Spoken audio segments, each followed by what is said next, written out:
Good morning, students.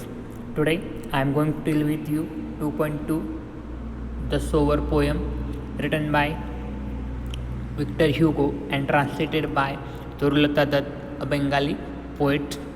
In this poem, the poet is going to describe the condition of the farmer in a world and how he is going to face so many problems in his life while he is doing a farming, and it is a unique representation of the farmer's condition written by the Victor Hugo. विद्यार्थी मित्रांनो, या ठिकाणी या कवितेमध्ये कवी जो आहे Victor Hugo याने जगातल्या सगळ्या शेतकऱ्यांची जी अवस्था आहे किंवा जी स्थिती ती या ठिकाणी ह्या कवितेमध्ये मांडण्याची प्रयत्न केलेला आहे. आणि ह्या कवितेमध्ये तो किती आशावादी ह्याही दर्शवण्याचं काम, त्याचं हार्डवर्क किती किंवा त्याचे परिश्रम किती हे सुद्धा दर्शवण्याचं काम ह्या कवितेमध्ये केलेलं आहे. But before starting this poem we will discuss the some icebreaker questions on this poem that will give you the better understanding of the poem. So first question is, make a list of the words related to the agriculture. Dear students, all of you have known what are the different words are related to the agriculture. तुम्हाला सगळ्यांना माहीत असेल की शेतीशी निगडीत असे जे काही वेगवेगळे शब्द आहेत त्या शब्दांची या ठिकाणी तुम्हाला यादी करायची आहे. The first one is what is the first one is the farmer. The first word is the farmer. The second one is the rainfall. The third one is irrigating and the fourth one is the harvesting.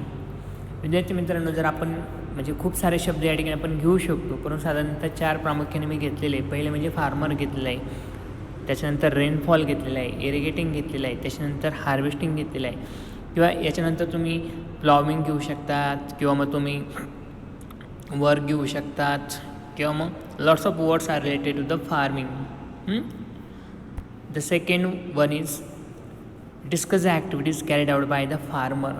हा एक दुसरा महत्त्वाचा प्रश्न या ठिकाणी आपल्यासमोर दिलेला आहे. तो म्हणजे काय की शेतकरी त्या ठिकाणी आपल्या शेतामध्ये कोणत्या कोणत्या प्रकारची कृती करत असतो किंवा कोणत्या प्रकारचे काम करत असतो तो या ठिकाणी दिलेला आहे. बघा, the first one is the ploughing, ज्याला आपण नांगरणी म्हणतो. The second one is the sowing, ज्याला आपण पेरणी म्हणतो. And third one is the harvesting, ज्याला आपण काढणी म्हणतो. तर दोन्ही क्वेश्चन तुमच्या लक्षात आलं असेल. पहिले म्हणजे make a list of the words related to the agricultures that we have seen. And the second one is the discuss the activities carried out by the farmer. शेतकऱ्याकडनं केल्या जाणाऱ्या काही कृती, शेतकरी जे काही कृती करतो त्याच्याविषयी आपण या ठिकाणी दुसऱ्या प्रश्नामध्ये माहिती बघितली. That is a ploughing, sowing and a harvesting. So let's discuss about the poem, about the poet. Victor Hugo, a poet, novelist and a dramatist of the 19th century, was the most important of the French romantic writers.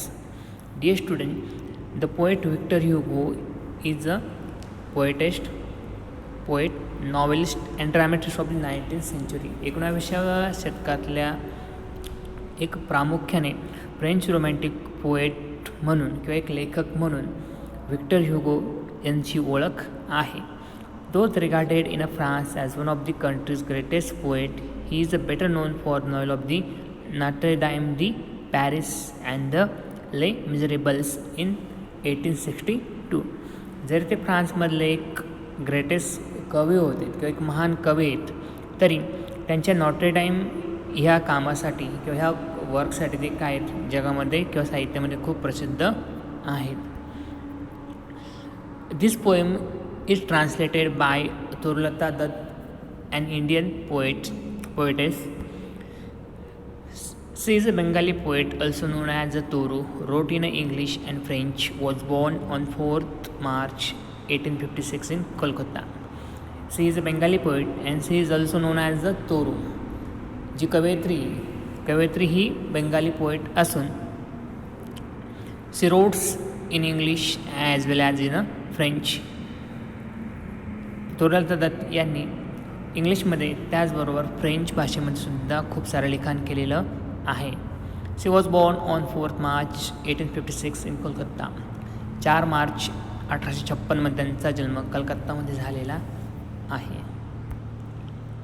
She is considered to be the first Indian poetess to write verses in English and French, and she is one of the first Indian poetess those who have written the poetess and write verses in English and French. अशी पहिली कवयित्री की जिने इंग्रजीमध्ये जी काही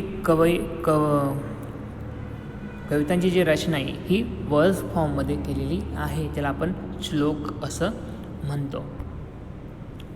She translated dozens of poems and completed a novel before her death at the age of 21. She translated dozens of the poem from the other languages or the basically French languages. विद्यार्थी मित्रांनो, तरुलता दत्त यांनी प्रामुख्याने खूप साऱ्या poems या इंग्रजी भाषेमध्ये रूपांतरित केलेल्या आहेत किंवा भाषांतरित केलेल्या आहेत. वयाच्या 21व्या वर्षाच्या अगोदरच त्यांनी lots of the poems has translated, म्हणजे 21व्या वर्षाच्या अगोदरच त्यांनी खूप साऱ्या पोएम्स काय केलेल्या आहे, ट्रान्सलेट केल्या किंवा भाषांतरित केलेल्या आहे. And a novel before her date at the age of the 21. आणि नॉवेलसुद्धा वयाच्या 21व्या वर्षाच्या अगोदरच पूर्ण केलेल्या आहेत. It mean that at the age of the 21 she has died. 21व्या वर्षीच त्यांचं काय झालेलं आहे, निधन झालेलं आहे. Her poems such as Sita, lotus, casuarina tree are well loved and the some poems are very famous, that is Sita, lotus, casuarina tree. these are the very famous poem of the Torulata Dutt. About the poem, so student, what exactly is given in this poem, let's discuss. It is translated by Toru Dutt from the French to English. The Sower is a poem about the farmer who is going to seeds. In this poem, the sower is going to sow a seeds in a farm. म्हणजे ह्या ठिकाणी ह्या कवितेमध्ये जो काही शेतकरी तो आपल्या शेतामध्ये बी पेरण्याचं काम करतो आहे आणि एकंदर त्याची काही ॲक्टिव्हिटी किंवा त्याची जी काही कृती ती ह्या ठिकाणी दर्शवण्याचं काम केलेलं आहे. He has seen many bad harvest in his life. Poet says that the farmer has facing so many problems in his life and he has seen a very bad harvest in his life. त्याच्या आयुष्यामध्ये आत्तापर्यंत त्यांनी खूप सारे असे वाईट प्रसंग पीक काढणीला आल्यानंतर बघितलेले आहेत. Those however he is so optimistic of having a good harvest every time he tosses a grain.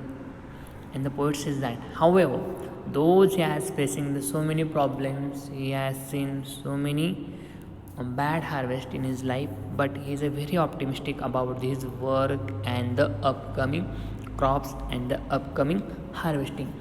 Energy काही हार्वेस्टिंग असेल किंवा एनर्जी काही काढण्याला पीक असेल त्याच्याविषयी तो काय असतो, खूप आशादायी असतो. Those in a world every farmer has a very optimistic.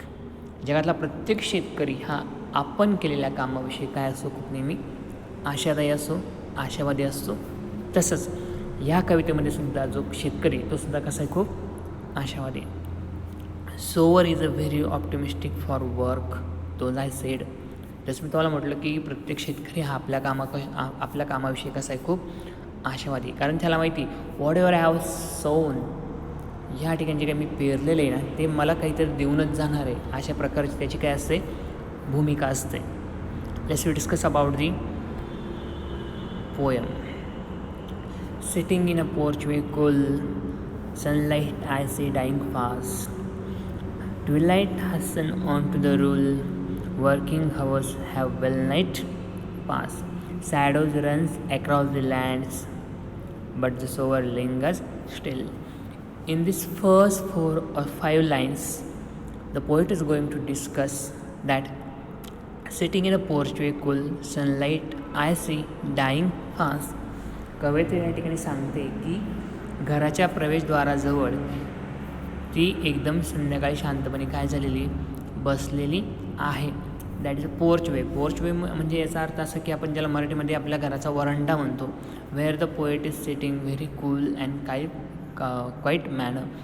कवी आपल्या घरासमोर आहे, एकदम शांतपणे त्या ठिकाणी संध्याकाळच्या उन्हामध्ये काय झालेलं आहे, बसलेला आहे.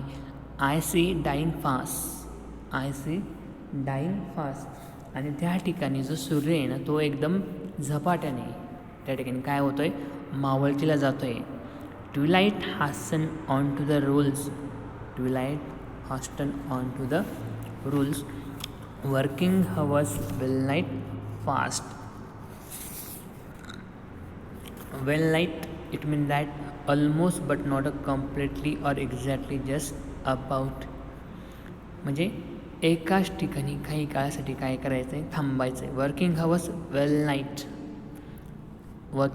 Have well night. Shadow runs across the lands but sowers lingers stills. या ठिकाणी कामाची वेळ संपत आलेली, तरी तो जो शेतकरी ना तो शेतकरी त्या ठिकाणी काय, त्याचं काम अजूनपर्यंत तो संपलेलं नाही. ही is doing his work and there are the shadows of these trees that is the runs across in a land. म्हणजे त्या ठिकाणी ज्या काही झाडांची जी सावली सूर्य मावळतीला गेल्यामुळे काय झालेलं आहे की खूप दूरपर्यंत त्या झाडांची सावली पसरलेली आहेत. But the sower linger still. But the sower is not leave the farm. अजूनपर्यंत त्याने आपलं शेत त्या ठिकाणी सोडलेलं नाही आहे. Old in rags with patient stand and he is doing his work with very quietly and very coolly. एकदम शांतपणे त्या ठिकाणी तो आपलं काम काय करतोय, पूर्ण करण्याचा प्रयत्न करतोय. Looking on, I feel a thrill.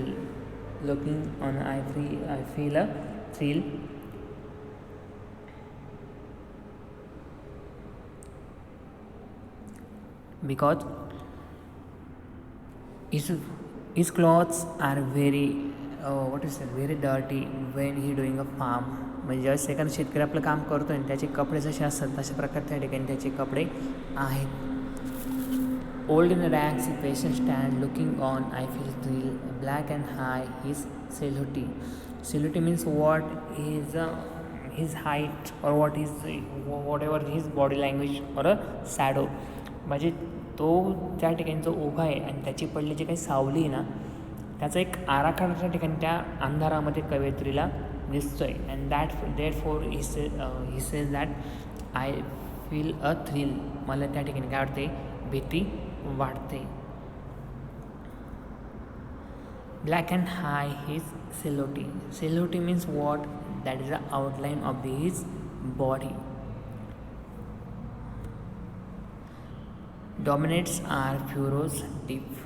Dominated are the furrows deep. Now to the soul the task is set, and whatever the works he want to do, he has prepared all the things for that. आणि त्याला जे काही काम करायचं आहे त्या कामासाठी त्याने सर्व पूर्वतयारी आता त्या ठिकाणी केलेली आहे. Now to sow the task is set. आणि आता त्याने आपल्या कामाची तयारी त्या ठिकाणी पूर्ण केलेली आहे. म्हणजे आता पेरण्यासाठी तो काय तयार आहे. Soon shall came a time to reap. Soon shall time to reap. आता त्या ठिकाणी तो पेरतो आहे आणि पेरल्यानंतर त्याला माहिती की whatever the things I have to set here, all the things will give a very rich to me after some times. ज्याचं तर मला पुष्कळ असं भरपूर काही भेटणार आहे. Marches along the plain and how is walking very marches म्हणजे ज्याला आपण पुढे मोर्चे वळवणे असं म्हणतो. पण त्याचं काम तो का आता काय केलं त्याने सुरू केलेलं आहे. And he is doing his work very fast now. And to the fro and scatter white. into the flow and scattered white, and he is going to throw that grains very long way or very wide way. म्हणजे तो हातातून जे काही बी असेल ना ते असं फेकतोय, तो त्या ठिकाणी तो पेरतोय. From his hands the precious grains, and what the poet says that whatever the seeds he is going to sow in a farm, that is a very precious grains, and that is a very valuable, that is a very important. जे काही बी तो त्या ठिकाणी टाकतो आहे ते कसं आहे, प्रेसियस, खूप मौल्यवान आहे. Muse I see him stride to walk with long steps. Muse means what? That is a rest in a thoughts or reflect. त्या ठिकाणी कवयित्री आता काय झालेली आहे, निवांत झालेला आहे, आणि तो काय सांगतोय, muse as I see him stride, मी त्याला कसं बघितलं आहे, आता एकदम निवांत बघितलं आहे. Darkness deepens fade the lights, आणि त्या ठिकाणचा जो अंधार आहे ना तो आता अधिक गडद होत चाललेला आहे. Darkness deepens faded the lights, आणि त्या ठिकाणी आता जास्त अंधार पडायला काय झालेलं आहे, सुरुवात झालेली. Now his gestures to mine eyes, and whatever he is going to do, only the his gestures that is into the poet's eyes.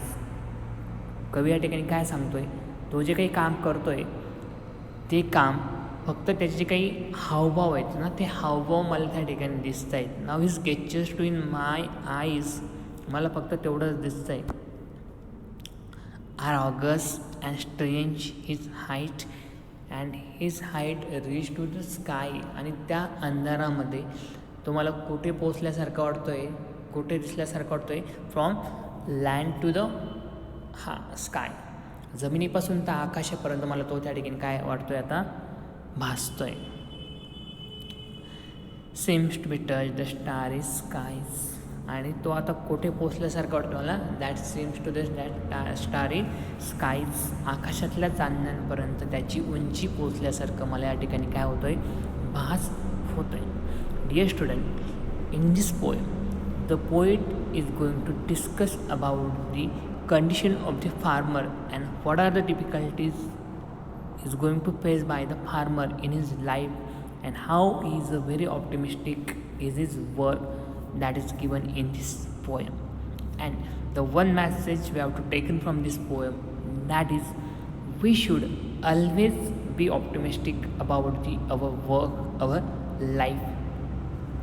आपण सुद्धा आपल्या आयुष्यामध्ये कायमस्वरूपी या शेतकऱ्यासारखं ऑप्टिमिस्टिक आशावादी असणं गरजेचं आहे. तेच ह्या कवितेतनं आपल्याला शिकायला मिळतं आहे, किंवा ते आपण ह्या ठिकाणी मॅसेज आपल्याला ह्या ठिकाणी मिळतो आहे. सम one brainstorming questions is given here, that is let's discuss, and we have to also discuss. There are a number of the challenges a farmer in India faces. Discuss with your friend how it is possible to improve the condition of the farmers, and some problems are given in front of you, and you have to discuss with your partner and solve these problems as possible as. The first one is the water scarcity, ज्याला आपण पाण्याचं दुर्भिक्ष असं म्हणतो आहे. Second is the credit and the indebtedness, ज्याला आपण कर्जबाजारीपणा म्हणतो आहे. थर्ड आहे climatic changes that we are going to face in nowadays. आजच्या काळामध्ये आपण जे सगळे काय करतो आहे त्याला सामोरे जातो आहे, ते म्हणजे वातावरणात होणारे बदल. आणि सोशल ग्रुप्स, समाजातले जे काही ग्रुप्स आहेत, सामाजिक समूह, याच्यामुळे सुद्धा या ठिकाणी आपण अनेक प्रकारच्या समस्यांना सामोरी जातो आहे. तर ह्या सगळ्या याच्यावरती आपण भारतीय शेतकऱ्याची कंडिशन कशी इम्प्रूव्ह करू शकतो हे आपल्याला बघायचं आहे, का शोधायचं आहे. So in this way we have to finish our poem. Thank you for watching this video.